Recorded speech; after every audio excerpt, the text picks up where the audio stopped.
Buenas tardes, jóvenes. Buenas tardes. Esperemos a que se conecten sus compañeros.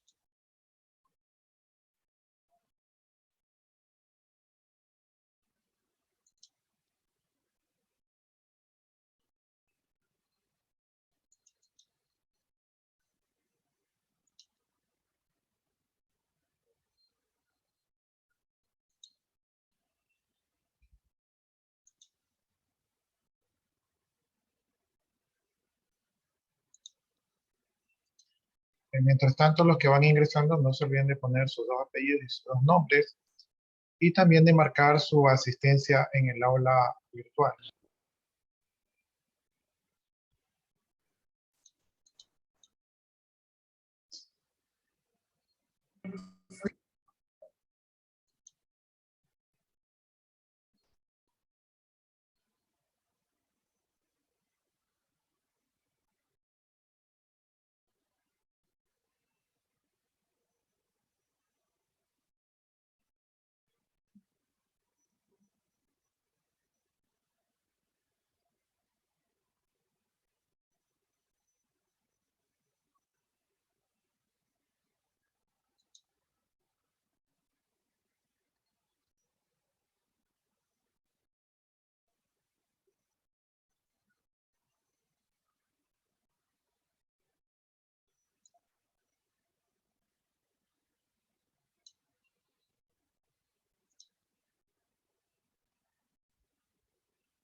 Ya, entonces les decía que no se olviden de colocar sus dos apellidos y sus dos nombres en el chat de Zoom para registrar su asistencia y que también pueden registrar automáticamente su asistencia en el aula virtual.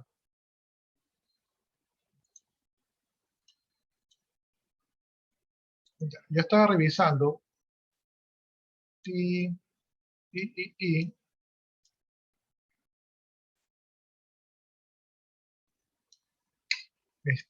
yo creo que ya podemos enviarles la primera actividad. Entonces, la primera actividad del curso sería que ustedes preparen, ¿verdad? Un tema, ¿verdad? Aquí es una exposición, ¿verdad? De un ataque cibernético a empresas ecuatorianas, donde en su contenido, ¿verdad? Ustedes tienen que ver cuál fue el entorno económico, o sea, a qué actividad se dedicaba la empresa, cuál es el porcentaje de participación en el mercado, por ejemplo, digamos que venda colas y que participa en el mercado con el 40% del consumo nacional.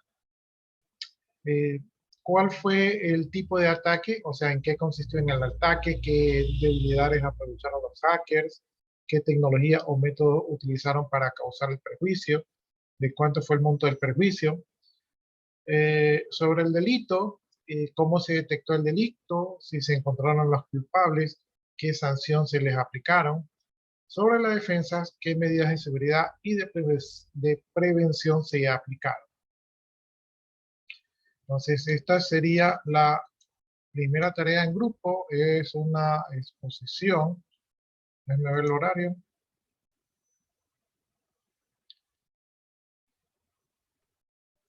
Esta exposición la podremos tener la semana que viene. ¿Sí? La semana que viene ustedes podrían exponer este tema de aquí.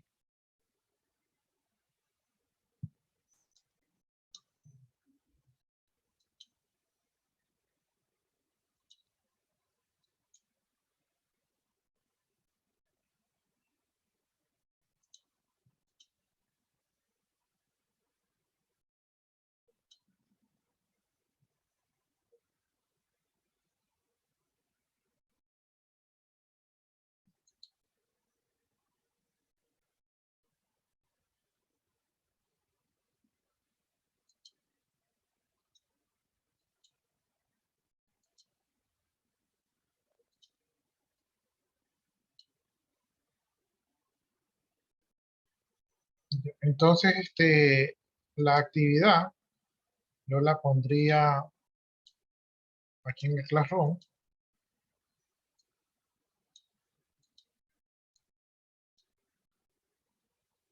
aquí en el Classroom, recuerden que aquí es donde se van a subir las tareas. No sé si conversé con ustedes, yo creo que no conversé con ustedes. Donde las tareas, ustedes lo que me van a colocar aquí es el link. O sea, no me van a subir aquí porque yo el repositorio casi no tengo espacio, apenas tengo unos cuantos megabytes. Entonces lo que me tienen que colocar aquí es el link en el Classroom y ahí ustedes van a subir los deberes. Ah, en este caso, creo que esto sería un trabajo en clase. Vamos a crear el trabajo en clase. Esto es una tarea.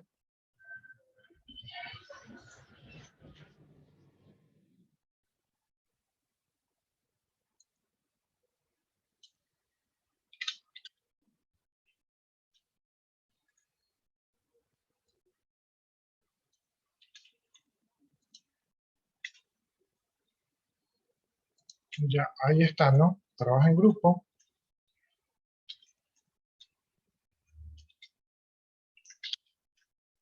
Tarea en grupo.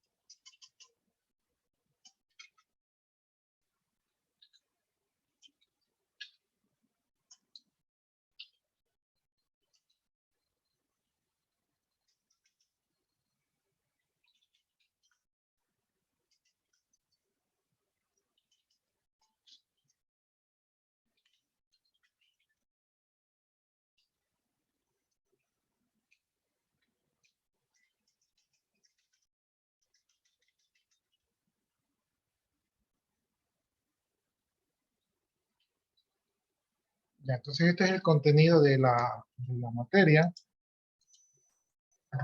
Entonces esto es lo que tendrán que hacer. Aquí me tienen que subir el link. Es exposición. Eso quiere decir que uno o varios de ustedes tendrán que exponer en la siguiente clase de aquí a 7 días para más o menos ver cómo han sido los ataques en el Ecuador, ¿no? Eh, Ahí está la tarea. Ya. Con respecto a las tareas, es probable que tal vez no encuentren mucha información de ciberataques en empresas ecuatorianas.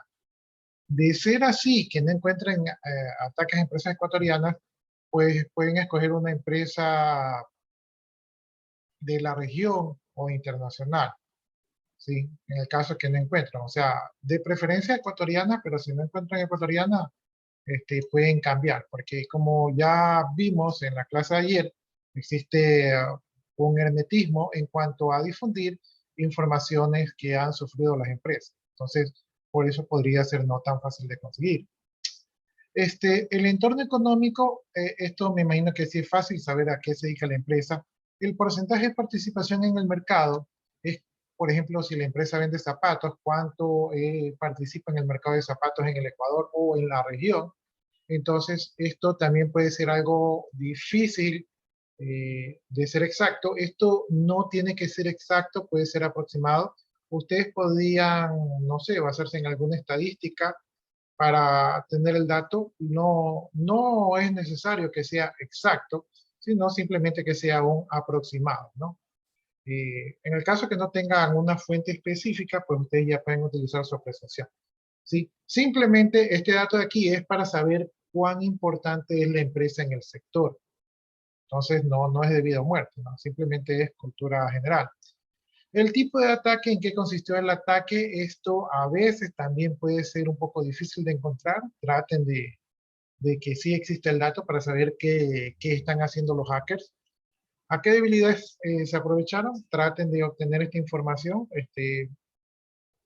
En algunos casos no la van a conseguir, pues si ya no la pueden conseguir, eh, ya pues es porque no la han puesto a disposición, pero de todas maneras inténtenlo obtener una empresa de que sí cumpla la mayoría de estas características, ¿no? Porque así aprendemos un poco más. Si ustedes dicen la empresa, por ejemplo, Pilsener sufrió un ataque, no sabemos de qué fue el ataque, no sabemos cuál fue la participación en el mercado, no sabemos qué debilidades aprovecharon, entonces realmente no aprendemos mucho, ¿no? En cambio, si ustedes dicen los hackers de tal lugar pidieron un rescate, se aprovecharon de un equipo que estaba en la red y que no tenía clave, entonces ahí entendemos un poco mejor esto de aquí, ¿no? También es importante cómo se detectó el delito para saber si fue por medidas de seguridad o porque simplemente fue casualidad o porque fueron extorsionados. Entonces, sería interesante saber cómo se detectó el delito. Este, También sería interesante saber si se encontraron a los culpables y también qué sanción les aplicaron, como para saber cómo está funcionando la ley en Ecuador. Estos datos también suelen ser un poco difíciles de encontrar. Generalmente los delitos se detectan cuando el daño está hecho, generalmente no se encuentran a los culpables y muchas veces no se les aplican sanciones, ¿no? Entonces, si los encuentran, bien. Si no los encuentran, pues no habría tanto inconveniente porque se entiende que es una información difícil de encontrar, ¿no? Defensa, ¿qué medidas de seguridad y de prevención se aplicaron? Eh, si encuentran esta información, enhorabuena. En algunos casos los artículos suelen ser generales y no tienen esta información, pero simplemente aquí les estoy dando la estructura que debería tener su exposición, ¿no? La exposición la puede realizar un solo miembro del equipo, porque no es mucho, no es que tengan que hablar 15 minutos, 10 minutos, ¿verdad? Yo creo que con 2 o 3 minutos exponiendo el caso como, mire, la empresa tal fue hackeada en tal fecha, le robaron tantas cosas, utilizaron esta debilidad, los hackers no fueron encontrados, hubo una pérdida de tanto, después de eso contrataron una empresa de seguridad, ellos pusieron un firewall y a partir de ahí ya se encuentran un poco más seguros. Entonces, como se dan cuenta, eh, no es algo tan elaborado, simplemente es como para tener conocimiento de qué está ocurriendo, ¿no? Entonces, esta es el primer trabajo de exposición. La nota iría al grupo. No se olviden de ponerme en el documento todos los integrantes del grupo y su porcentaje de participación. Eh, Puedes poner, si quieren, pueden poner más de una persona, pero creo que una persona es suficiente. No sé si tengan preguntas. El grupo lo formamos nosotros. El grupo lo forman ustedes, tienen hasta la otra semana para formarlo, 5 personas. De allí, en la siguiente clase, que me parece que es el día viernes, ustedes pueden darme en el chat, me dejan el nombre de los integrantes y yo voy armando una hojita de Excel. No les hago los grupos, no les hago los grupos por el aula virtual, porque todos nos han prohibido en esa aula virtual, entonces creo que voy a tener que llevarlo en una hojita de Excel. Y ustedes deciden con quién trabajan. Ahora, cuando ustedes se asocien, traten de escoger a sus compañeros que sean idóneos. O sea, por ejemplo, si ustedes viven cerca, entonces es un buen integrante del grupo. Si el uno es investigativo y el otro es elocuente, entonces es una buena combinación. Si el uno tiene computadora, entonces es una buena combinación. Traten de no estar, por ejemplo, que los 5 que tienen computadoras en el mismo grupo y los 5 que no tienen computadoras en otro grupo, porque la idea es que se organicen de tal manera de que todos los grupos cuenten con la misma cantidad de recursos y oportunidades, ¿no? Entonces, ustedes mismos se organizan, ustedes escogen con quién van a trabajar, ustedes ya saben con quién trabajan bien y con quién no trabajan bien, entonces es tarea de ustedes, ¿no? Yo ahí como que no participo. ¿Alguna otra inquietud?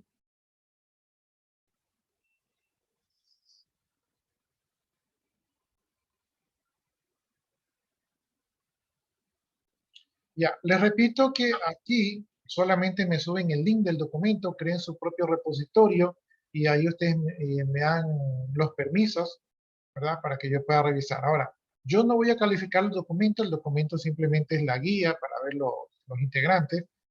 Lo que yo voy a calificar es la exposición tiene que ser con participación en clase. O sea, no es que ahí ya está el documento y ya, sino que la idea es que lo que ustedes investigaron lo compartan con todo el curso y así nosotros vamos adquiriendo un poco más de conocimiento y experiencia con respecto a los ataques que ha sufrido en el Ecuador en cuanto a los ciberdelitos.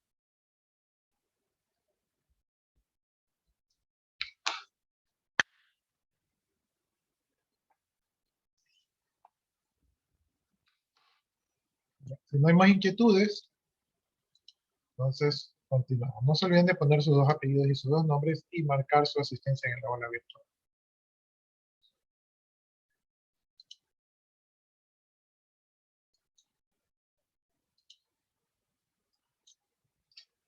Entonces esa es nuestra primera actividad. Me parece que ayer revisamos lo que era el sujeto pasivo. También estamos hablando de los programas. Y me parece que estábamos o nos quedamos con las técnicas que utilizan los ciberdelincuentes. Creo que vimos que la ingeniería social es una técnica muy de moda porque a través de esta técnica es más fácil engañar al humano que engañar a la computadora, ¿no? Y habíamos visto los tipos de técnicas y creo que habíamos abarcado todo esto de aquí. Y nos habíamos quedado en el tema del phishing, ¿no? ¿Qué es el phishing? El phishing, un término en inglés que significa pescar. Entonces, aquí lo que se trata es de robar la identidad de un usuario y generalmente los ataques de phishing, como ya lo vimos, bueno, como ustedes no lo vimos, me parece que estoy dando seguridad informática y ahí también hay estadísticas de ciberdelincuentes. Entonces, el 80% del phishing entra por correo electrónico, ¿sí? Entonces, por ahí entran los ataques de phishing, hay que tener cuidado. El phishing es pescar. Lo que hacen los ciberdelincuentes es que envían miles de correos, ¿sí?, a unas bases de datos que ellos tienen, y entonces entre esos correos pues siempre hay algún incauto que cae, ¿no? Entonces ellos están como que tienen correos, a ver quién pica, ¿verdad? Como pescando, y por eso se llama phishing. ¿Cuáles son las características que tienen los phishing? Pues los phishing generalmente son mensajes que utilizan, ¿verdad?, argumentos que son ingeniosos, ¿verdad? A veces están relacionados con la seguridad de alguna entidad o algún adelanto o trámite administrativo. Y lo que ellos tratan de hacer es que los obligan a ingresar sus datos personales, ¿no? Entonces, la idea es engañarlos a ustedes para que ustedes voluntariamente entreguen sus datos personales. Bien, ¿qué tipo de mensajes? Pues problemas de carácter técnicos. Por ejemplo, yo ya he bloqueado un montón de correos donde me dicen, tienes problemas con tu correo. Para que no te cierren tu correo, pon tu usuario y tu clave. Es el típico. Recientes detecciones de fraude y urgente incremento del nivel de seguridad. Por ejemplo, dicen, tu cuenta del banco X, ¿verdad? Has tratado de ser hackeada. Para incrementar el nivel de seguridad, por favor, ingresa tu usuario y tu clave para asegurarnos de que estás más protegido. Nuevas recomendaciones de seguridad para la prevención de fraude. Por ejemplo, le dice, Microsoft ha agregado una nueva regla de seguridad. Para habilitar esta nueva regla de seguridad, ingresa tu usuario y tu clave. Cambios de política de seguridad. Ahí en el correo a mí me suele llegar, hemos cambiado la política de seguridad, su correo será cerrado. Si usted quiere mantener su correo, ingrese su usuario y su clave. Promoción de nuevos productos. Ofrecemos, por ejemplo, qué sé yo, 50 gigas de espacio en la nube. Para usted hacerse acreedor a estos gigas, ingrese su usuario y su clave.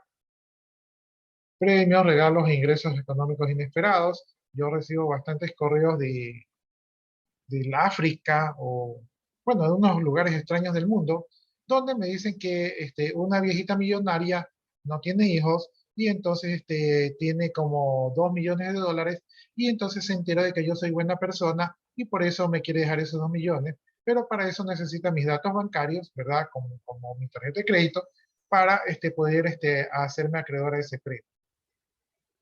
Accesos o usos anónimos de su cuenta. Por ejemplo, yo tengo una cuenta de PayPal y me suelen llegar mensajes donde dice, tu cuenta de PayPal está siendo utilizada para cometer fraude. Para volver a recuperar tu cuenta, ingresa tu usuario y tu clave. Eminente desactivación del servicio. Esto ya lo mencionamos cuando les dicen que el correo se va a desactivar y que lo van a perder, o alguna otra cuenta que ustedes tengan. Falsas ofertas de empleo. Les ofrecen un empleo donde les dicen o sea, le ponen todos sus beneficios, que van a ganar $5,000 y todo esto, pero que para aplicar tienen que validar su identificación colocando su usuario y su clave de correo.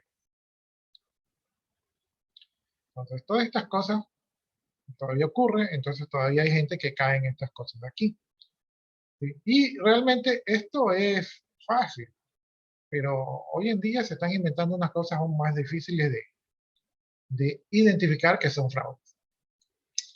¿Cuáles son los servicios más utilizados por los ciberdelincuentes para suplantar la identidad, pues son los bancos y las cajas.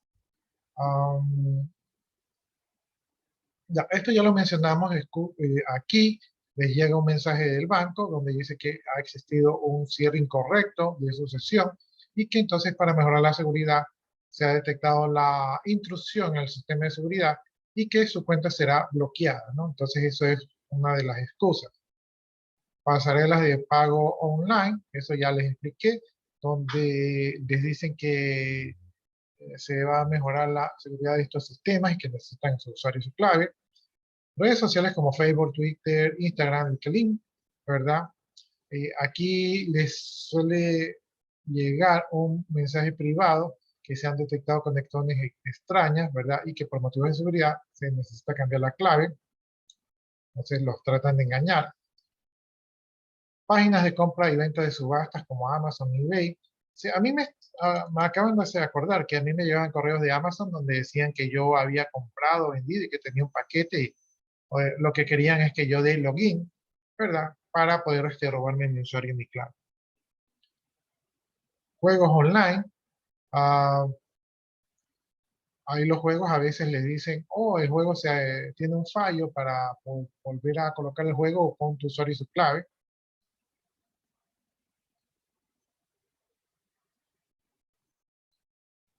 Soporte técnico de empresas y servicios como Outlook, Yahoo, Apple, Gmail. Aquí lo que piden es confirmación de la cuenta de usuario, ¿verdad? Su excusa de que se van a eliminar cuentas inactivas o que se han detectado actividades sospechosas o que se ha superado el límite de la capacidad de la cuenta, ¿no?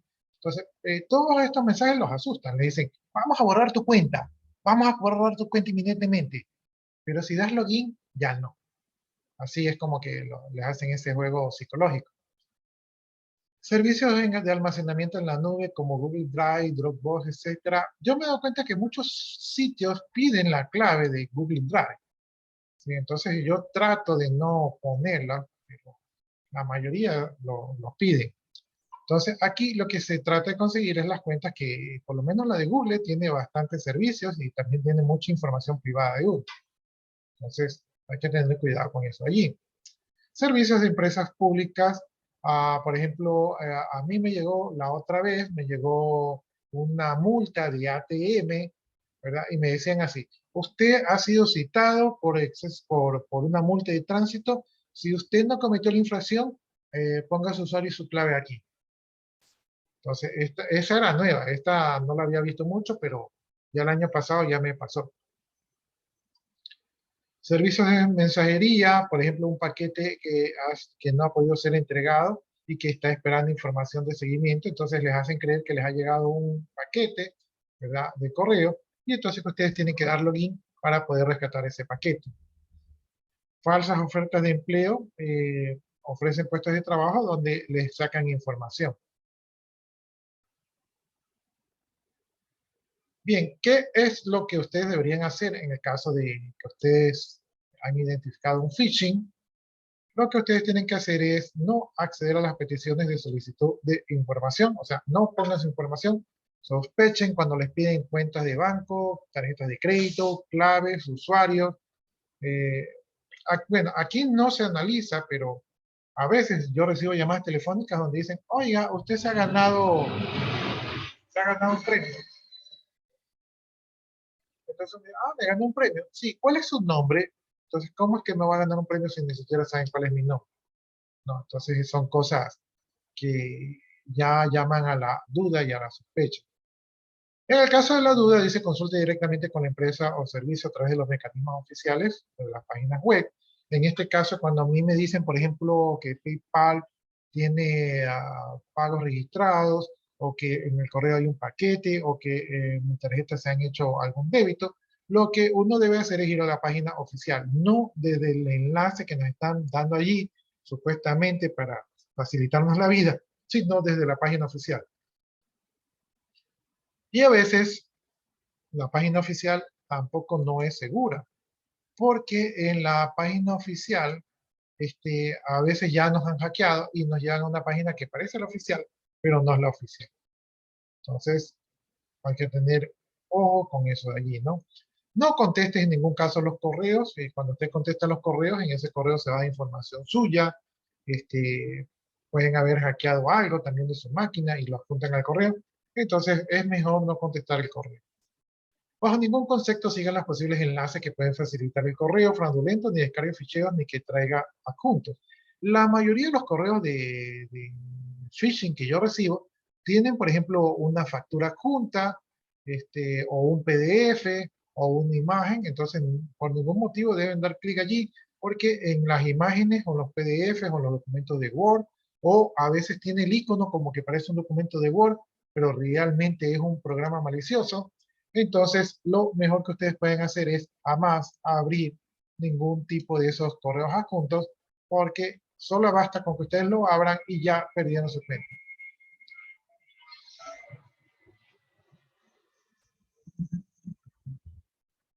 Se recomienda eliminar estos correos, ¿verdad? Y también se recomienda poner en alerta a sus contactos, porque ya les voy a decir lo que pasa. A veces los hackers ya tienen la lista de los contactos y los hackers se hacen pasar por ustedes para engañar a sus contactos. Entonces, lo mejor es avisar a los contactos de que están siendo hackeados. Los correos sospechosos se debe realizar la denuncia. Yo todos los lunes, ¿verdad? Todos los lunes recibo 1, 2 o 3 correos de phishing, ¿no?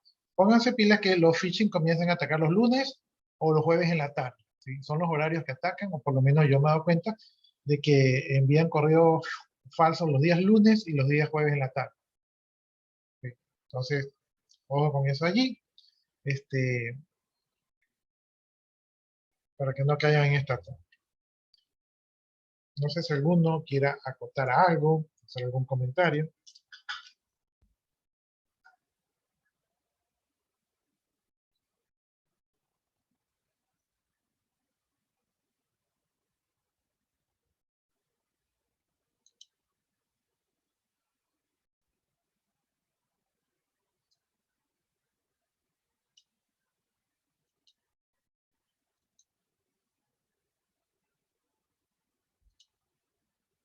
Ya no hay comentarios, entonces asumo que no les ha pasado nada de esto.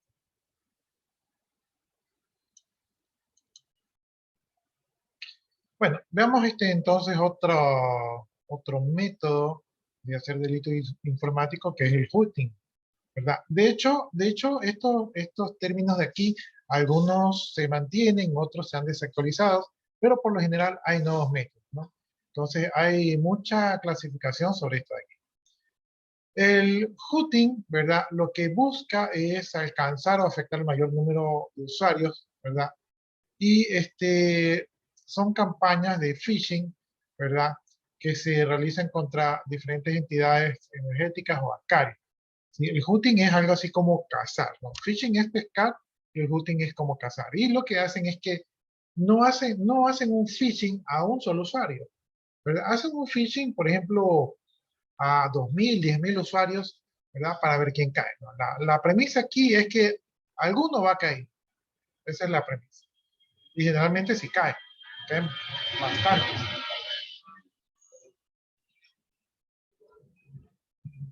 Entonces, a veces les puede llegar un comunicado donde le dice, Senel le está devolviendo el dinero. Entonces, ve, o sea, uno dice, ve, me están devolviendo dinero, y uno comienza a hacer el proceso pensando de que ha tenido suerte.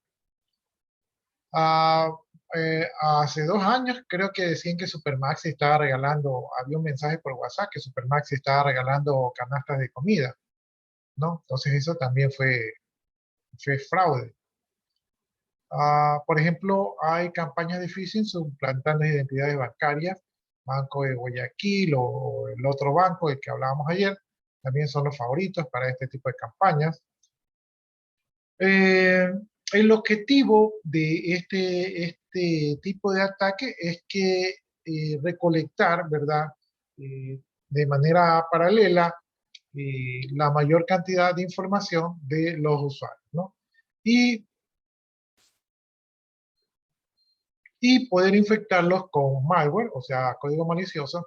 Y en la mayoría de estos casos son ataques de tipo ransomware, es decir, de rapto de información. Entonces, el phishing es robo de identidad y el ransomware es secuestro de información.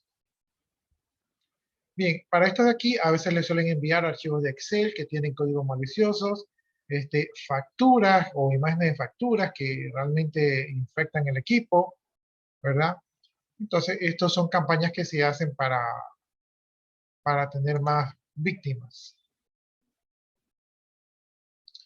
Bien, otro método que tenemos es el farming. El farming es utilizado para enviar a la víctima a una página web que no es la original, ¿no? Entonces ustedes creen, por ejemplo, les dicen, da login en el banco, y ustedes ponen o se les carga en el explorador la página del banco, y ustedes ven igualita la página del banco, pero no es la página del banco, ¿no? Entonces, con el farming lo que hacen es que a veces atacan el DNS de su máquina, y con el DNS, que es un servicio, servidor de nombres, cuando ustedes ponen, por ejemplo, Banco de Guayaquil, en vez de irse a Banco de Guayaquil, se van a una página que está en un servidor pirata, donde tiene una página igualita que no es la de Banco de Guayaquil. Y ustedes dicen, bueno, pero si me envía una página, si me envía un servidor con una página pirata, probablemente entonces ese servidor es el culpable.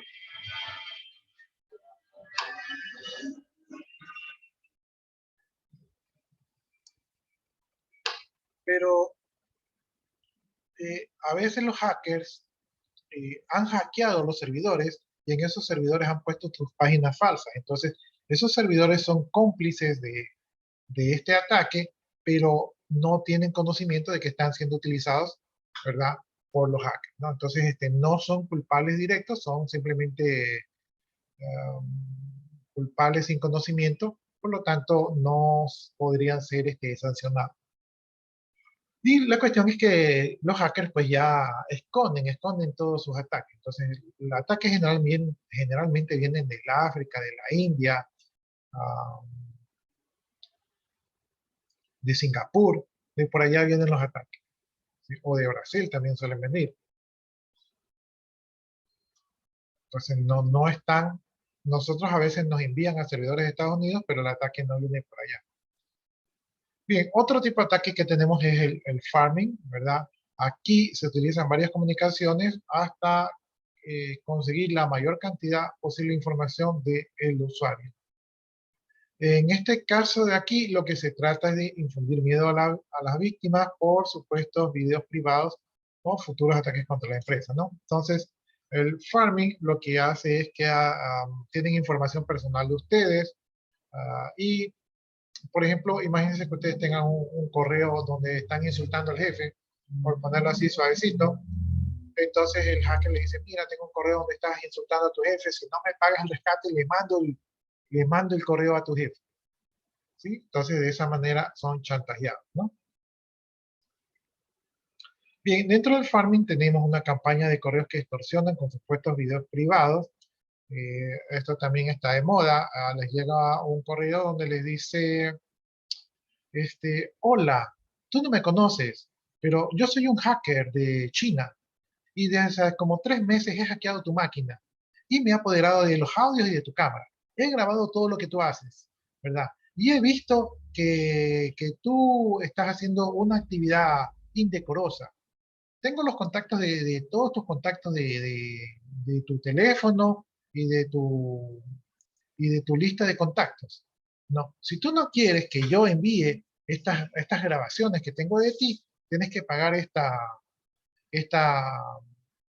rescate, ¿sí? Entonces así les envían correos con eso de allí, y entonces hay personas pues que obviamente se sienten coaccionadas y ceden a este tipo de amenazas, ¿no? Esto, como yo ya no estoy en empresa, yo ya no he visto los correos que amenazan con atacar la empresa, pero me imagino que también extorsionan a las empresas, algo así como, hemos hackeado tu empresa o vamos a hackear tu empresa si no nos pagas tal rescate. Obviamente tienen que tener algún tipo de información que les hace pensar que le hace pensar a los empleados que sí pueden atacar la empresa. O sea, tienen que tener algún tipo de información para poder coaccionar.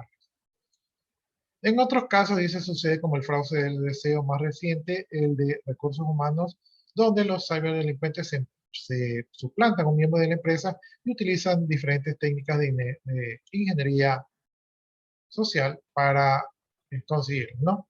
Por ejemplo, un fraude del CEO es cuando su jefe se conecta por correo y les dice, oye, ¿sabes qué? Haz tal trabajo o envía o haz tal depósito o tal cosa, y ustedes le creen a su jefe.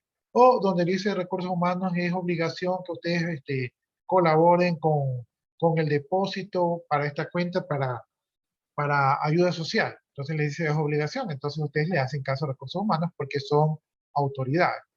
Pero como los delincuentes saben que la mayoría de los empleados les hace caso a su jefe, a recursos humanos, entonces los coaccionan por allí. No sé si a alguno de ustedes les ha pasado algunas experiencias de esto de aquí.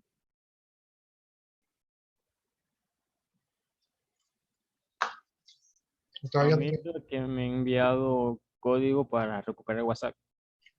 Me lo han pedido. esa es para robarles el WhatsApp. Ajá. Cuando les roban el WhatsApp, a veces ustedes como tienen conversaciones familiares o de repente han hecho una transacción con alguien, ustedes ahí tienen los números de cuenta, tienen los números de tarjeta, a veces tienen las claves, ¿verdad? Entonces para los hackers es importante, pueden raptar todas sus conversaciones, todas las fotos que ustedes han enviado, ¿sí? Entonces es delicado cuando les hackean el WhatsApp.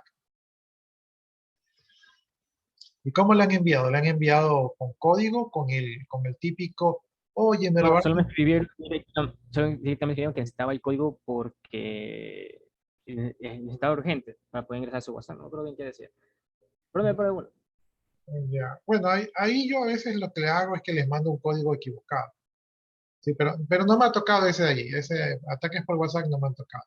Sí me ha tocado ver en grupos de WhatsApp cadenas donde hay links que son sospechosos, que envían, mira, entra este link para ver la foto de Navidad o el video. Sí me ha tocado, pero el de los códigos todavía no me toca. Aunque cuando no había esto de aquí, a mí por teléfono me llegó un mensaje de texto donde decía que me había ganado un carro, pero que querían que ingrese 10 códigos de tarjeta de teléfono para que yo demuestre pues, que sí quería el carro. Así. Entonces, ese tipo de cosas sí se da. Bien, veamos lo que es el skimming, ¿verdad? El skimming es el robo de información de las tarjetas de crédito al momento de realizar una transacción con la finalidad de reproducir o clonar la tarjeta de crédito para su posterior uso fraudulento. Consiste en el copiado de la banda magnética de una tarjeta de crédito o de débito. Generalmente, cuando ustedes, por ejemplo, van a la gasolinera y ustedes pagan con su tarjeta de crédito, los expertos dicen que no pierdan de vista la tarjeta de crédito porque lo que hacen los despachadores es que pasan la tarjeta de crédito en la maquinita que les cobra su consumo y hacen un segundo pase la tarjeta de crédito en una máquina clonadora. Entonces ellos cuando pasan la tarjeta de crédito en una máquina clonadora, allí roban la información de su tarjeta de crédito y a partir de ahí ya pueden ellos hacer compras como que si fuesen ustedes. No. Hay otras tarjetas de crédito que utilizan chip. Y entonces cuando utilizan chip ni siquiera tienen que tener contacto con la tarjeta de crédito, basta que alguien se acerque con un aparato clonador, ¿verdad? Se acerque a 1 metro de usted y ya le robó la información de la tarjeta de crédito, ¿no? También cuando ustedes compran en un comisariato, los cajeros cuando deslizan la tarjeta de crédito, algunos cajeros que tienen algún tipo de conocimiento, ellos pueden deslizar la tarjeta, su tarjeta, pueden deslizarlas en otra aplicación, ¿verdad? Y esa aplicación es capaz de duplicar la tarjeta de crédito, ¿no? Yo trabajé en un almacén donde yo trabajaba con algo de tarjetas de crédito, entonces para mí era fácil clonar tarjetas de crédito si es que yo hubiera querido. Yo lo que hacía es que a veces cuando había transacciones como uno está desarrollando y habían transacciones que uno tenía que volver que volviera a reproducir porque se había producido un error y había que detectar el error.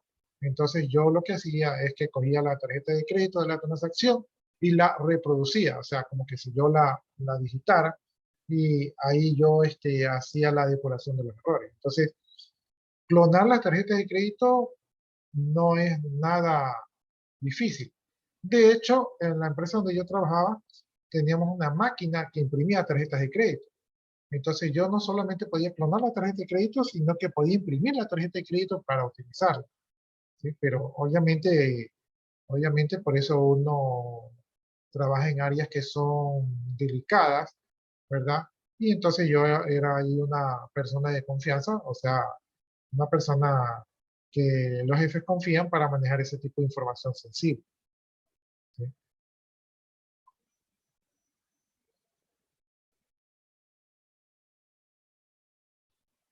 Y estaba acordándome, creo que alguna vez alguien me quiso comprar las tarjetas de crédito, entonces obviamente yo tuve que negarme, ¿no? Pero manejaba información sensible, ¿no? Entonces imagínense, en esa época eran como 10.000 tarjetas de crédito que pasaron por mis manos.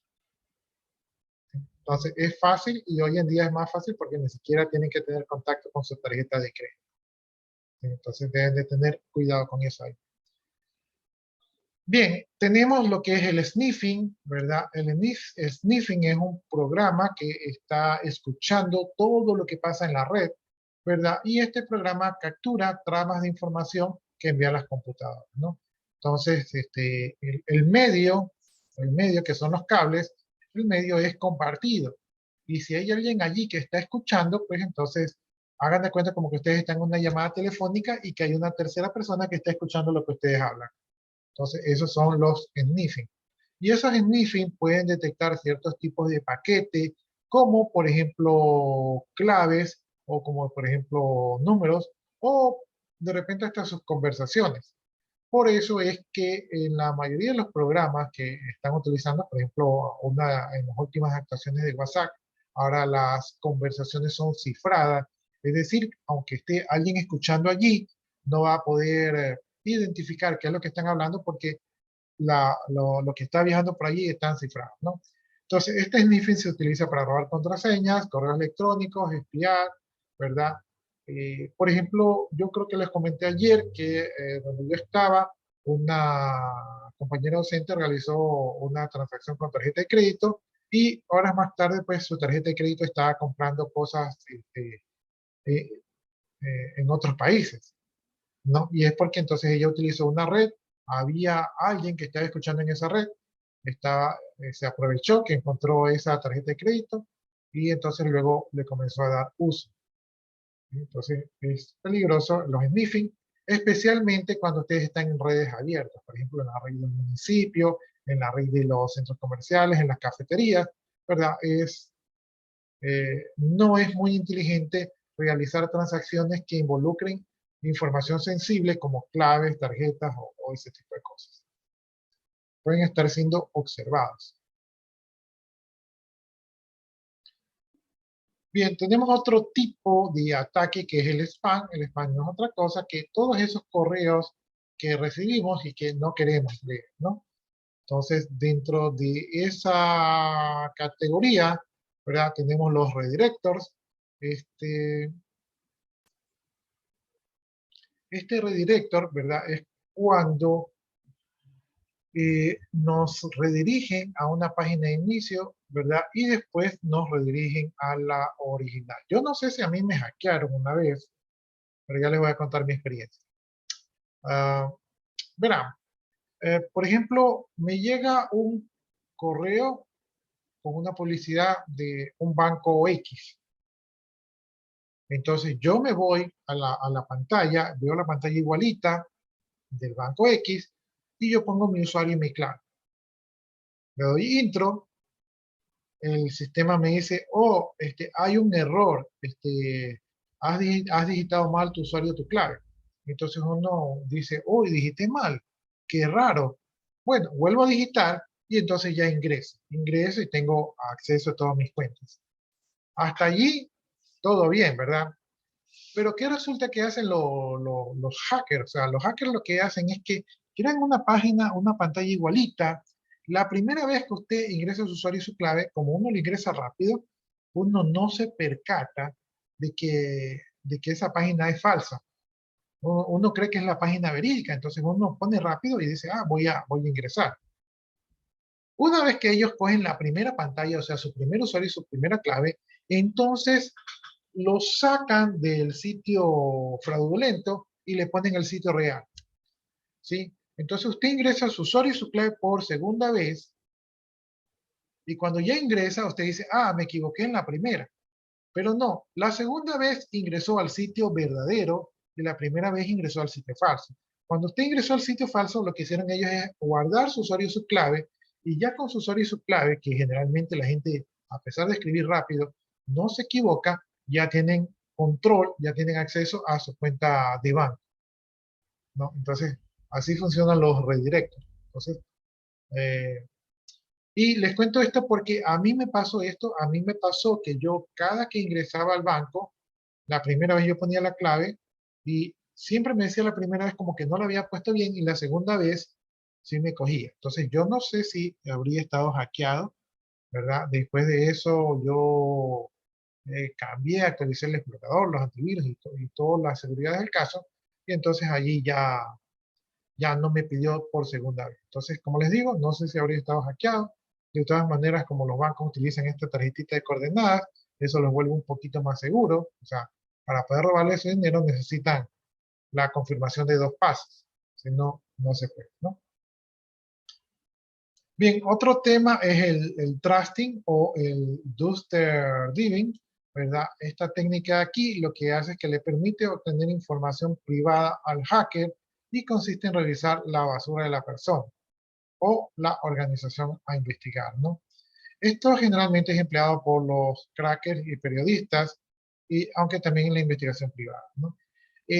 Los investigadores privados, cuando quieren saber algo o están investigando un caso, revisan la basura del sujeto de interés. O sea, físicamente revisan la basura del sujeto de interés, lo mismo los investigadores privados. Entonces revisan la basura y cuando ellos revisan la basura, ellos pueden ver, por ejemplo, ah, le gusta comer pizza, ah, mira, aquí hay un envase de pastillas de tal cosa, de estar enfermo de tal cosa.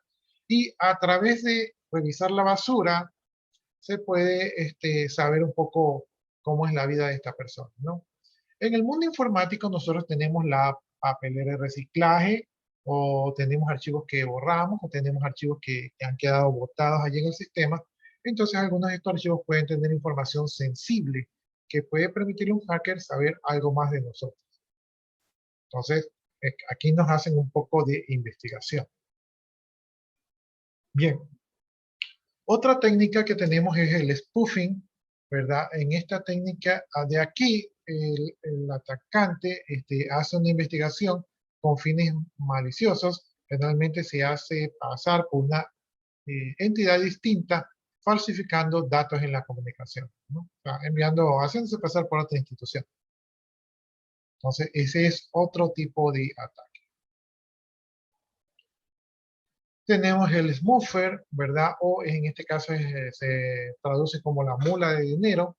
Aquí, y este también ha sido muy común, la persona transfiere ese dinero adquirido ilegalmente, o sea, por ejemplo, robado, ¿verdad? A través de un servicio de mensajería o electrónicamente en nombre de otras personas. Normalmente a la persona que recibe el dinero se le paga una pequeña parte del dinero transferido. Entonces, la persona que recibe el dinero no es la delincuente, pero sí forma parte del proceso de delincuente al prestar su cuenta. Obviamente su cuenta puede ser revisada, ¿verdad? Pero como no es la que cometió el delito, la persona se siente un poco, digamos, siente que no va a ser sancionada, ¿no? Cosa que sí puede ser sancionada, pero tal vez no le va a caer todo el peso de la ley. Ahora, algunas de estas personas son engañadas o son reclutadas en línea, ¿verdad? Y les hacen creer que lo que están haciendo es legítimo.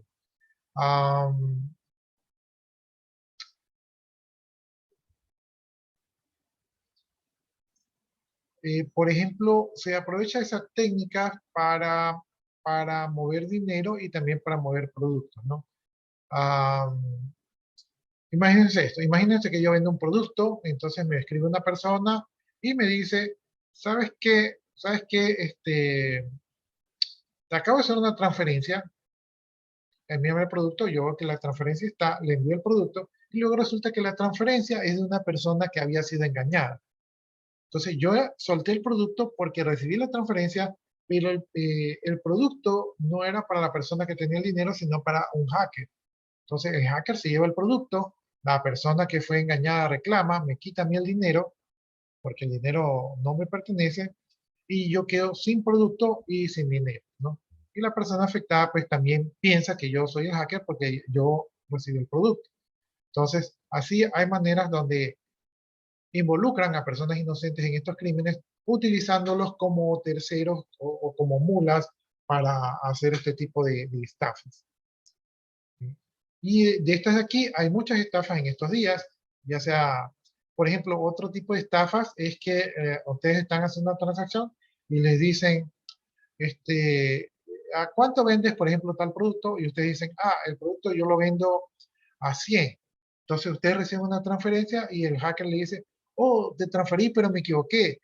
Te transferí 200. Si puedes regresarme los 100 que te transferí de más, entonces ustedes dicen, bueno, ya tengo 200, les devuelvo los 100. Ustedes le devuelven los 100 y al día siguiente se enteran de que la transferencia que les hizo era de un cheque sin fondos y por lo tanto los 200 que les acreditaron se los quitan más los 100 que ustedes le dieron al jaque el envuelto, ustedes se quedaron perjudicados, ¿no? Entonces, así se aprovechan de las personas inocentes utilizando todo este tipo de técnicas de engaño.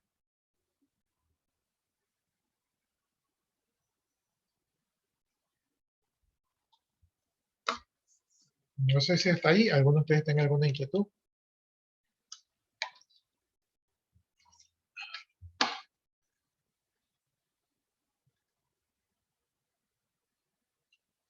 Bueno, entonces ya hemos visto todas estas técnicas que usan los delincuentes. La verdad que se hacen coger odio, pero por eso hay que subir los niveles de seguridad para no ser víctimas de estas personas.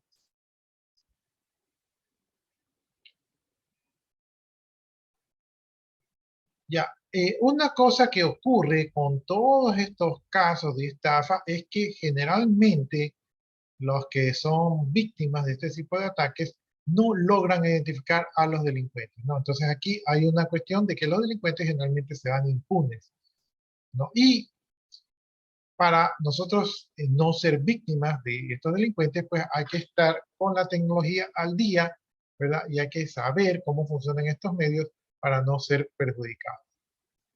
Ahora, aparte de esto que hemos hablado, o sea, de que los hackers no son fáciles de atrapar, también tenemos que ver cómo la función judicial de alguna manera permite que esto ocurra.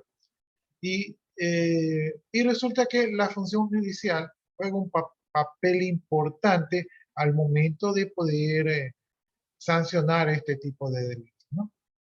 Entonces, si los delitos se actualizan, crecen y cambian de nombre día a día, la función judicial también debería de hacerlo. ¿Cuáles son las herramientas más utilizadas por los ciberdelincuentes? Aquí tenemos, por ejemplo, una que se llama el Robert Ducky. Dice que este es un dispositivo que tiene forma de USB y que parecería que fuese un teclado normal, pero cuando ustedes lo conectan, pues lanza programas, ¿verdad? Y pueden hacer, y lo que ustedes tienen en la computadora lo almacenan en una memoria micro SD que está dentro de ese teclado, ¿no?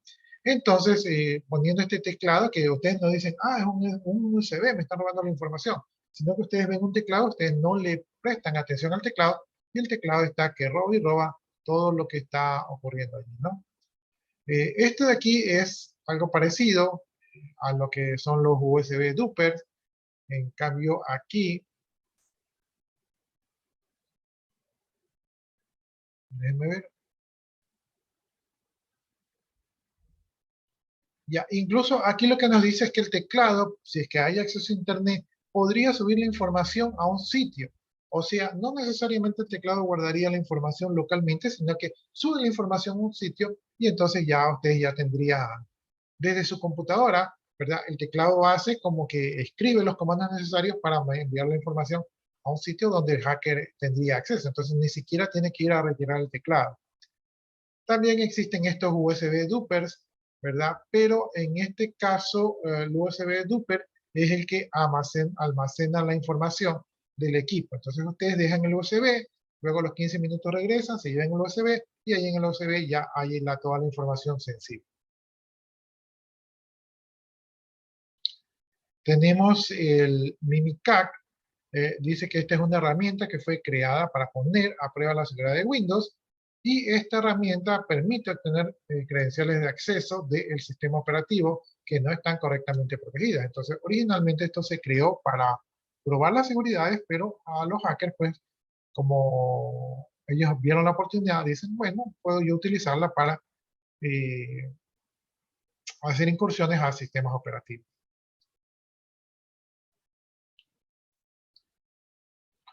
Entonces, con este programa aquí, se puede entrar dentro de una red interna y también como este programa, es un programa, el Mimicat, es un programa que está disponible en la comunidad GitHub, ¿verdad? Es un programa de código abierto, entonces cualquiera puede tener acceso al código y puede crear su propio programa para utilizarlo de forma maliciosa. Entonces, aquí está algo que fue creado para el bien, se usa para el mal. PowerShell Empire dice que este software permite al atacante moverse y obtener acceso a los sistemas que pueden crear documentos maliciosos y archivos ejecutables. Y también con esta herramienta se pueden crear pruebas de penetración legítimas. O sea, pueden ser utilizados para crear pruebas de seguridad, pero la mayoría de los casos, como ya hemos visto, se los utiliza como un código malicioso para comprometer el sistema, ¿no? Tenemos el JBI Frost. Esta herramienta es una herramienta abierta y esta herramienta permite introducir un troyano que da acceso remoto y que puede permitir el acceso al sistema, ¿no? Puede instalar también puertas traseras, como por ejemplo programas Keylogger, para poder robar contraseñas. Esta herramienta aquí se basa en Java y es multiplataforma, por lo que puede ser utilizada en Windows, Linux o Mac, o incluso Android, ¿no? Entonces, ahí vemos otra herramienta más que puede ser peligrosa. China Chopper, este de aquí, es un script malicioso que permite poder acceder a servidores remotos que ya están comprometidos. Entonces, esto es así, herramientas que yo la verdad que no las he escuchado mucho porque este no es mi tema fuerte, pero tenemos estas herramientas y esta es como una pizca de todas las herramientas que pueden haber en el Internet para cometer todo este tipo de objetivos, ¿no? O sea, hay muchas herramientas que ayudan a vulnerar sistemas. Sin embargo, software que nos ayudan a erradicar estos problemas, no existe la cantidad necesaria como para decir que está la balanza equilibrada.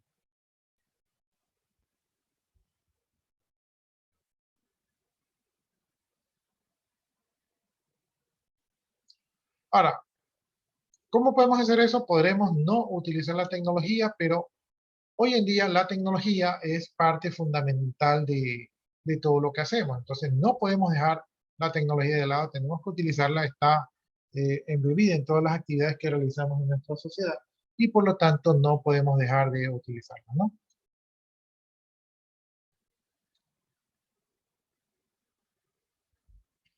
Y aquí vemos algo de historia de la legislación nacional,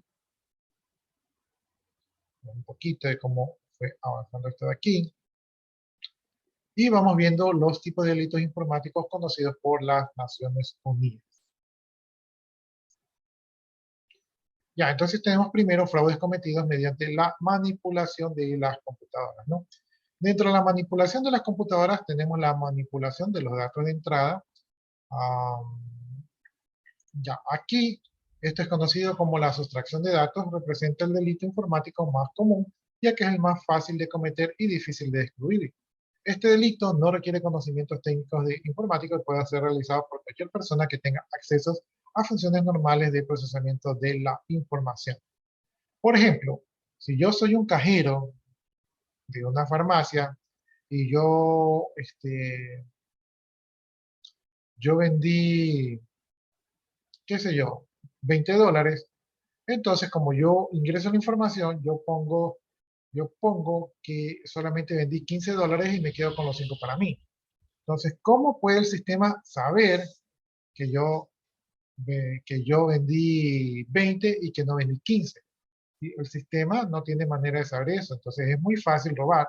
Para esto de aquí no necesito tener conocimiento, simplemente tengo que tener el sistema a la mano, ¿verdad? Y obviamente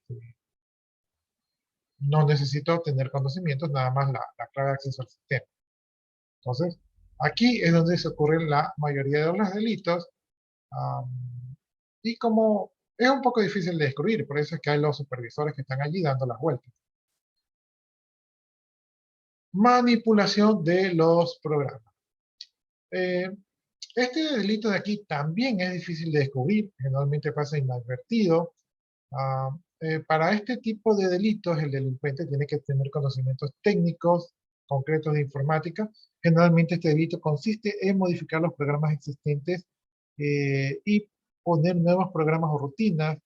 Este método de aquí solamente lo realizan las personas que tienen conocimientos de informática y a veces se denominan como caballos de Troya, que consiste en insertar instrucciones de computadora en forma encubierta al programa informático para que realice una función no autorizada y una función que no es normal.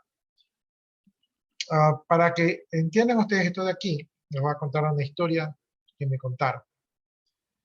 En una empresa,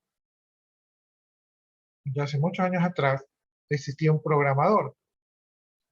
Este programador creó un programa. Como ustedes saben, los programas tienen el código fuente, o sea, el código que se ve en la programación, y el código ejecutable, es decir, donde se ven ceros y unos y no se ve la programación. La mayoría de los programadores cuando venden los sistemas generalmente solamente venden el ejecutable, no venden el código fuente porque el código fuente se puede copiar y puede otra persona lucrarse de lo que ustedes ya trabajaron. Entonces, este programador creó un programa para una empresa, ¿verdad? Y entonces este programador les cobraba por el mantenimiento del programa, les cobraba $500 en esa época, que es bastante, solamente para echarle un ojo al programa. Entonces él iba, se sentaba en una máquina, se quedaba media hora allí haciendo F5, F6 y luego se iba y cobraba $500. Entonces una vez el gerente dijo, oh, esto me está saliendo caro. Entonces dijo, ¿saben qué? Ya no lo llamen ese programador. Entonces ya no lo llamaron al programador, trabajaron con el programa bien, pero al siguiente mes el programa ya no trabajó y dio un error. Entonces al gerente no le quedó otra cosa más que llamar al programador. El programador dijo, uy, qué pena, sabe que ahorita estoy en otra ciudad y si yo voy a ayudarlos a ustedes, yo pierdo mi trabajo de acá.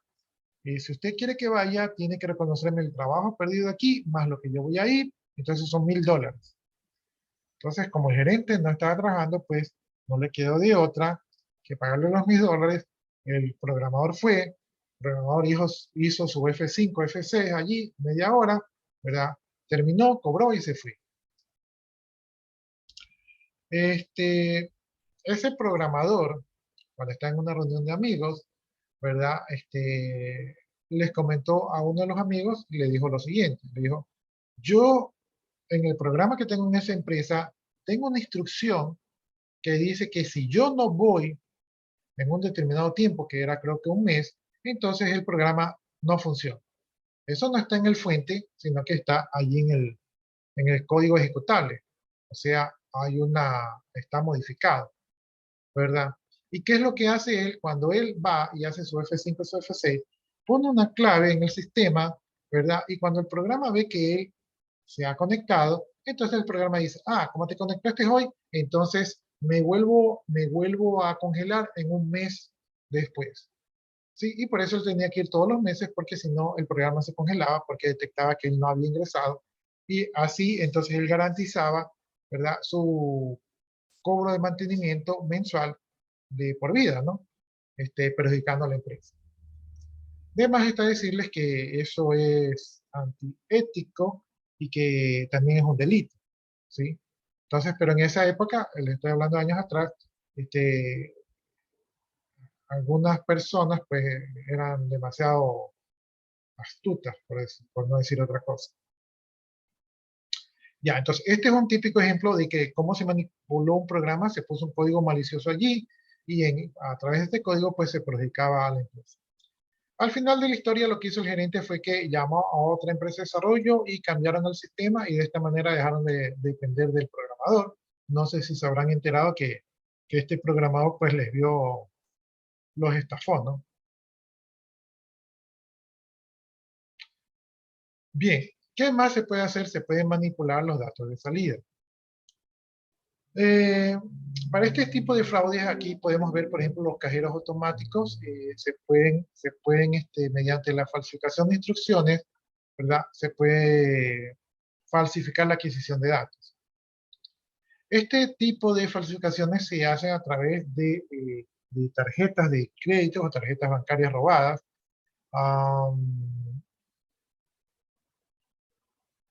Y lo que se haría es que cuando ustedes utilizan su tarjeta de crédito, les clonan la banda magnética, lo ponen en otra tarjeta de crédito o tarjeta de banco y de esta manera pueden utilizar el banco, ¿no?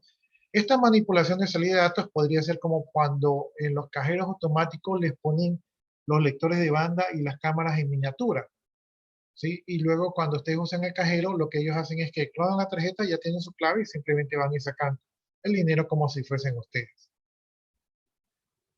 Entonces, esta es la manipulación de salida.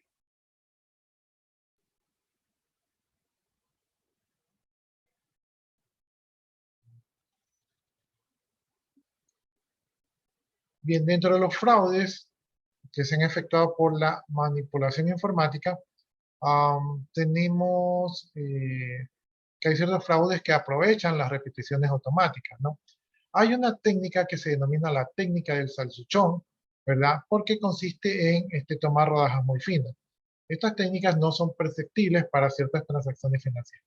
Esta técnica nos la aplica el banco a nosotros, ¿sí? Ya ellos aprendieron y en vez de que nosotros le apliquemos al banco, el banco le aplica a nosotros. ¿Y qué consiste esta técnica? Esta técnica consiste en que, por ejemplo, no sé si ustedes se han dado cuenta, para los que tengan tarjetas de crédito o cuentas bancarias, que el banco mensualmente les cobra unos valores pequeñitos, ¿verdad? Por, qué sé yo, uso de seguro, por imprimir los tickets, por usar el cajero, por usar otros cajeros. Entonces el banco le está cobrando por servicios y como no son tan fuertes, o sea, son menos de $1, entonces usted dice, ah, bueno, debe ser de algo. Y ustedes no le prestan mucha atención. Pero si ustedes suman esos 25 centavos a lo largo de todo el año, y si ustedes suman esos 25 centavos por cada uno de los usuarios del banco, son sumas significativas, ¿no? Entonces, en eso consisten estas técnicas de hacking. Hace años atrás, cuenta la historia que en un banco de aquí, de nuestro país, hubo un programador que trabajaba en el banco, ¿verdad? Y que este programador, pues trabaja en un buen banco y que digamos que la gente de banco se da la buena vida, entonces el programador pues se daba su buena vida, o sea, tenía su buen reloj, su buena ropa, sus buenos zapatos, etcétera, etcétera. Y todo el mundo tranquilo. Resulta que una vez los bancos se someten a auditorías y una vez un auditor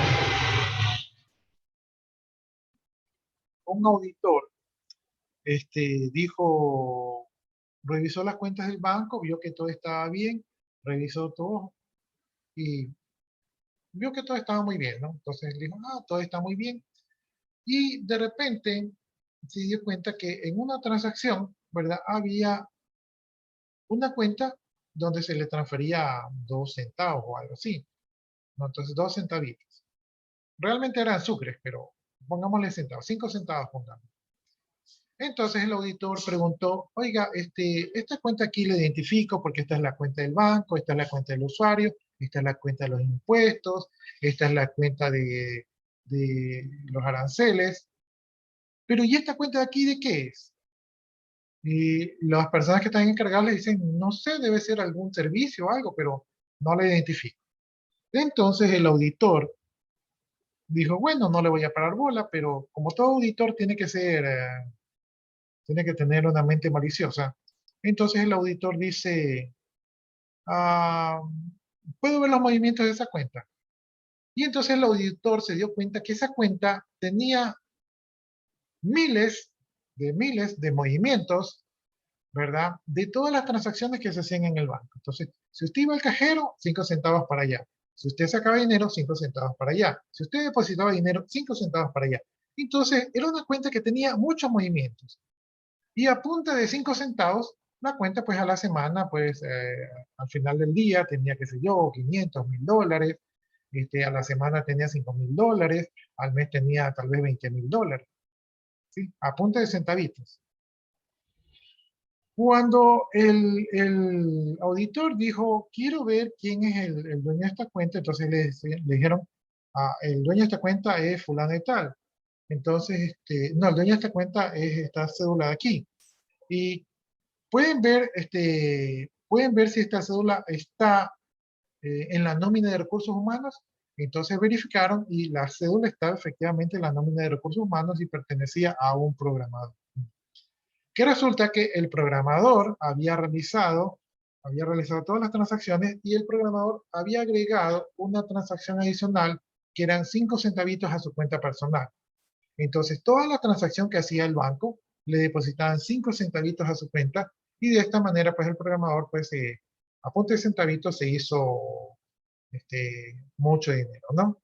En esas épocas no sé si habían sanciones, entonces me imagino que lo votaron, no sé si lo sancionaron, me imagino que le habrán hecho devolver lo que pudieron recuperar del dinero. Entonces esto es el ejemplo de la técnica del salchichón. Entonces así los bancos o los hackers a veces en vez de robarnos todo de golpes, ¿verdad? Nos toman como la gallina los huevos de oro y nos van tomando tajaditas pequeñas de tal manera que no nos demos cuenta que nos están sangrando. Bien, otras de las falsificaciones informáticas, o si queremos ver, nosotros vimos anteriormente las falsificaciones informáticas como objeto, ¿verdad? Entonces, como objeto, aquí es, por ejemplo, cuando se alteran los datos almacenados en forma computarizada, ¿verdad? Como instrumento es cuando las computadoras se pueden utilizar para efectuar falsificaciones de documentos de uso comercial, ¿no? Entonces, como objetos, modificamos un documento y como instrumento utilizamos la computadora para realizar falsificaciones. Por ejemplo, esas falsificaciones de títulos que antes se hacían por allá por el correo. Bien, aquí hablo un poquito de que cuando comenzaron las fotoscopiadoras, entonces la tecnología láser dio impresiones de buena calidad y esas impresiones se prestaron para las falsificaciones o adulteraciones de documentos, ¿no? Entonces se pueden hacer copias de alta resolución y de tal manera se pueden modificar los documentos para que los documentos sean falsos, pero que parezcan originales. Entonces, esto no se debería hacer. Ahí utilizamos la computadora como un medio para cometer el delito. Y también tenemos los daños o modificaciones de programas o datos computarizados. Esto tiene que ver con el tema de sabotaje informático, ¿no? Entonces, ¿qué es un sabotaje informático? Eso es el acto de suprimir, borrar, modificar sin autorización las funciones o datos de la computadora con la intención de obstaculizar el funcionamiento normal de un sistema. ¿Cuáles son las técnicas que permiten cometer sabotaje informático? Tenemos los famosos virus. Los virus son estos programas que se adhieren a programas legítimos, ¿verdad? Y que se pueden propagar a otros programas, ¿no? Un virus normalmente puede ingresar al sistema como, como un programa legítimo, ¿verdad? Y puede infectar ese programa legítimo para utilizarlo como, como una vía para entrar al sistema o como con el método de caballo de Troya. Entonces los virus tienen esa propiedad de entrar así de manera ilegal y reproducirse y dañar los programas que están correctos, ¿no? Otro tipo de sabotaje son los gusanos. Los gusanos son un programa informático, ¿verdad? Que tiene malas intenciones y estos programas pueden propagarse a otras computadoras. Es decir, el virus generalmente se propaga dentro de la misma computadora, pero un gusano puede propagarse utilizando la red, ¿sí? Entonces, generalmente estos gusanos aprovechan fallas de seguridad que tienen las computadoras. Tenemos la bomba lógica, el tema que les hablé del programador que puso ese código malicioso en la empresa que les cobraba los mantenimientos, sería un ejemplo de la bomba lógica. La bomba lógica dice que exige conocimientos especializados de programación para la destrucción o modificación de los datos en un momento futuro. Les comento otro caso. Yo trabajé en una empresa y en esa empresa hubo un trabajador. Ese trabajador lo sacaron de allí, ¿verdad? Y cuando el programador salió, a los dos meses, el sistema dejó de funcionar. Entonces tuvieron que llamarlo para que ayude a levantar la información. ¿Qué había hecho este programador? Este programador había hecho que después de un tiempo se borren todos los índices de las tablas. Al borrar los índices de las tablas, no dañaba la información, pero sí hacía que la información no sea recuperable, ¿sí? Entonces, por menos, no dañó la información. Entonces, él cobró allí para poder arreglar y lo único que hizo fue reindexar las tablas y ahí se corrigió. Entonces, si se dan cuenta, ese código explotó, digamos, meses después de que se fue, ¿sí? Por lo tanto, es considerado también una bomba lógica, ¿sí? Las bombas lógicas no son fáciles de detectar porque no dan indicio de que están allí hasta que detonan o que causan su daño. Entonces, no son fáciles de poder localizar. O sea, hasta que ocurren, ¿verdad? No podemos saber que están allí.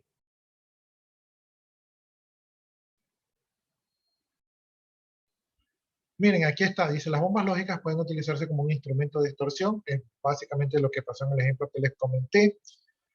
Se puede pedir un rescate a cambio de conocer el lugar donde se halla la bomba. ¿Sí? Bueno, ahí es difícil que crean que está la bomba, pero puede ocurrir.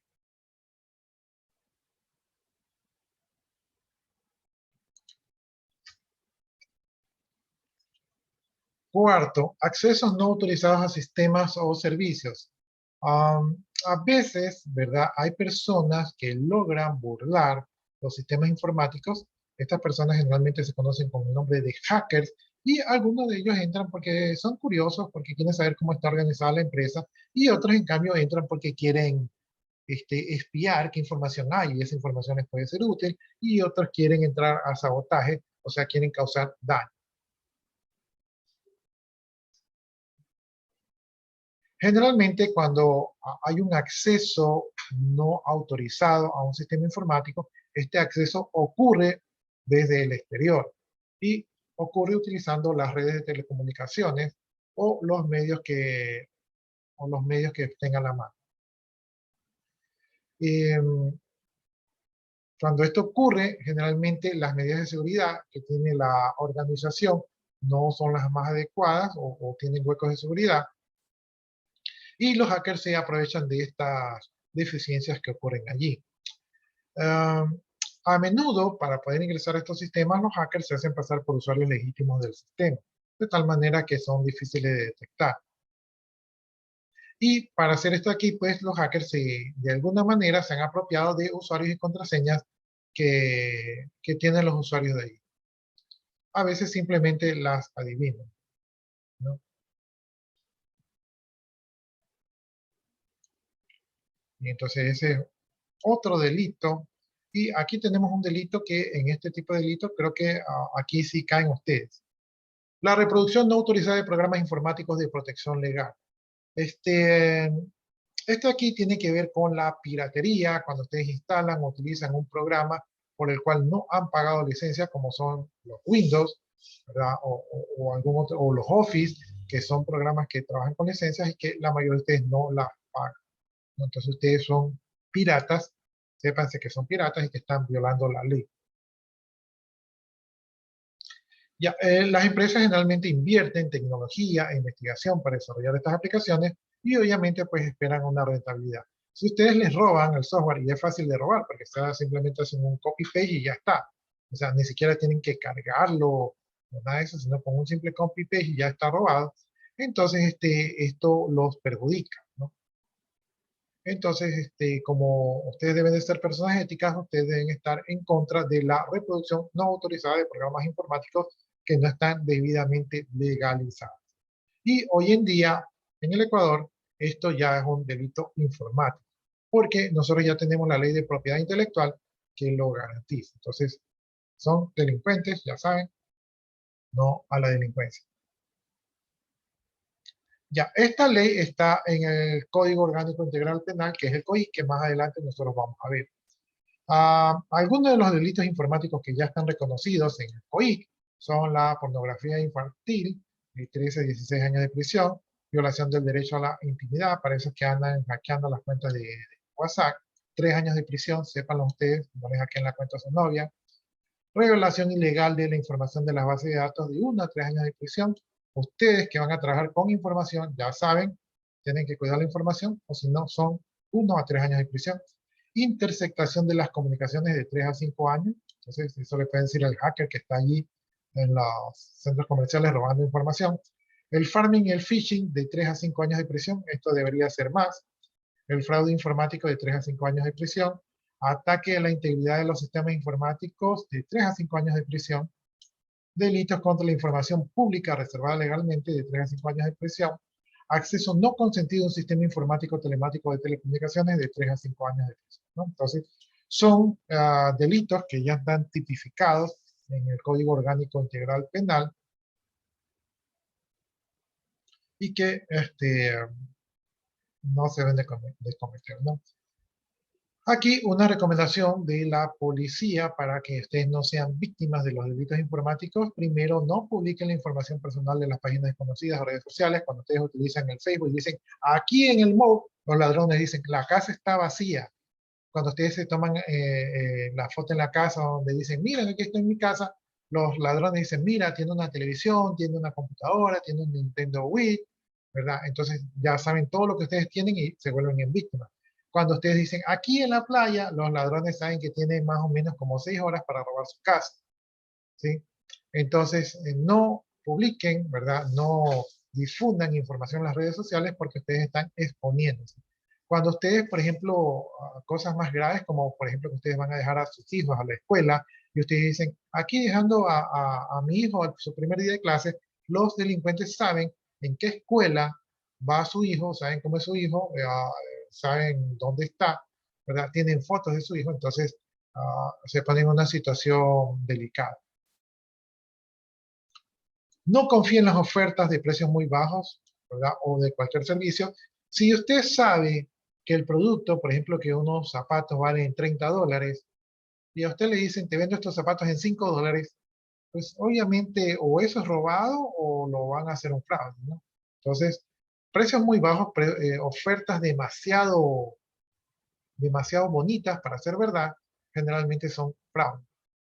Cree contraseñas seguras, por favor, no creen el 123, el 456, el 111, no pongan password, no pongan sistemas, no pongan esas claves porque esas claves no son seguras. No compartir con otras personas la clave de seguridad. Por ejemplo, ustedes le dicen a un amigo, oye, ¿sabes qué? Revísame mi correo, la clave es tal cosa, entonces eso no está correcto porque si su clave la conocen 2 personas, su clave ya no es segura. No guardar contraseñas en computadoras públicas para evitar estafas. Y cuando ustedes van a un cyber, jamás graben nada en el cyber porque allí, no sé si a ustedes les comenté, que allí los hackers van, dejan sus programas y al final del día recogen toda la información que sacan de allí. Verificar las cuentas bancarias en computadores personales. Es decir, ustedes no vayan a un cyber o no presten a una computadora para verificar sus cuentas personales, sino que tengan su computadora personal, su red personal, para que de alguna manera estén un poco más seguros. Tener instalado un buen antivirus, ¿verdad? No solamente tienen que tener instalado un buen antivirus, sino que la base de datos del virus debe estar actualizada para tener un poquito más de garantía de que van a estar algo más protegidos. Conserve los mensajes de correo electrónicos y toda información indebida en el caso de que sea necesario denunciar ante las actividades. Si usted, por ejemplo, una persona le envía un correo donde le dice, ¿sabes qué? Si no haces tal cosa, aquí tengo esta imagen, o ¿sabes qué? Tú eres un tal y cual, voy a hacer tal cosa. Todas esas informaciones no las deben devorar porque eso se convierte en evidencia. El día de mañana, si ustedes de repente requieren, ¿verdad? Entonces ustedes ya tienen la información guardada como evidencia. Si esta información informática es considerada como una evidencia formal, ¿sí? Entonces no hay como decir, no, eso no es mío. No, eso se considera suyo. No confiar en correos electrónicos desconocidos y hoy en día ni siquiera en los conocidos porque por allí vienen los fraudes. Supervisar constantemente cuando un menor de edad se encuentra en la red. Bueno, yo no he tocado mucho este tema, pero sí he visto en redes sociales que muchos jóvenes que tienen acceso a la red a veces están jugando juegos y en estos juegos hay gente malvada, por no decir otra cosa, y los están extorsionando. Les dicen, si tú no lo haces lo que yo digo, tengo esta foto de tu familia, sé dónde vives, y los comienzan a chantajear. Entonces, supervisen qué hacen los menores de edad, porque de repente ellos pueden caer en el abuso de estos delincuentes informáticos, ¿no? Y pueden caer en cosas peores. Siempre actúe con prudencia y llame a la Policía Nacional en caso de que ustedes crean que están siendo víctimas de algún delito. Preguntas, jóvenes.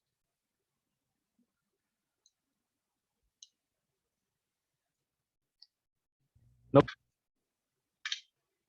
Ya, entonces, si no hay preguntas, yo en este momento estoy copiando el chat de la asistencia de Zoom. Hoy día estamos 4 de enero del 2022. Entonces, acabo yo de copiar la asistencia de Zoom. Y creo que eso sería todo por hoy.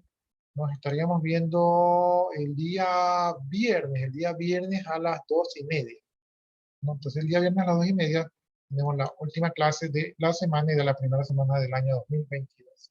De mi parte, jóvenes, muchas gracias por su atención y nos vemos en otro momento. Que tengan muy buenas tardes. Gracias igualmente. Gracias. Gracias, chao, profe. Jóvenes.